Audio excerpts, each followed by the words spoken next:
দেশে পুনরায় যেন কোনোভাবে ফ্যাসিবাদী শাসন প্রতিষ্ঠিত না হয়, সেটাই বর্তমান সংস্কার উদ্যোগের মূল লক্ষ্য বলে মন্তব্য করেছেন জাতীয় ঐক্যমত্য কমিশনের সহসভাপতি অধ্যাপক আলী রিয়াজ।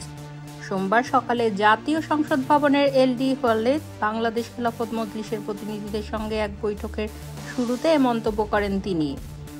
আলী রিয়াজ বলেন, আমাদের এমন একটি সমাজ গড়তে হবে যেখানে মানুষের মত প্রকাশের স্বাধীনতা থাকবে, কেউ গুম হবে না, বিচার বহির্ভূত হত্যাকাণ্ড ঘটবে না, আইন সবার জন্য সমানভাবে প্রয়োগ হবে। আমরা একটি মানবিক গণতান্ত্রিক রাষ্ট্র গঠনের দিকে এগিয়ে যেতে চাই। তিনি আরও বলেন, এটা কোনো দলীয় এজেন্ডা নয়, এটা জাতীয় প্রয়োজন। অতীতের ভুলের পুনরাবৃত্তি যেন না হয়, সেজন্য আজ আমাদের একসাথে চলতে হবে। বৈঠকে অংশ নিতে সকাল 10টায় বাংলাদেশ খেলাফত মজলিসের সিনিয়র নায়েবে আমির মাওলানা ইউসুফ আশরাফের নেতৃত্বে 3 সদস্যের একটি প্রতিনিধি দল সংগঠন ভবনের এলডি হলে উপস্থিত হন। বৈঠকে তারা কমিশনের সংস্কার প্রক্রিয়া নিয়ে নিজেদের মতামত তুলে ধরেন।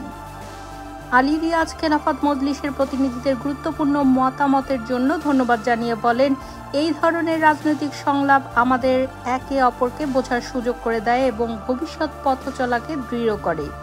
বৈঠকে কমিশনের অন্যান্য সদস্যরা উপস্থিত ছিলেন এবং চলমান সংস্কার প্রক্রিয়া নিয়ে খোলামেলা আলোচনা হয়।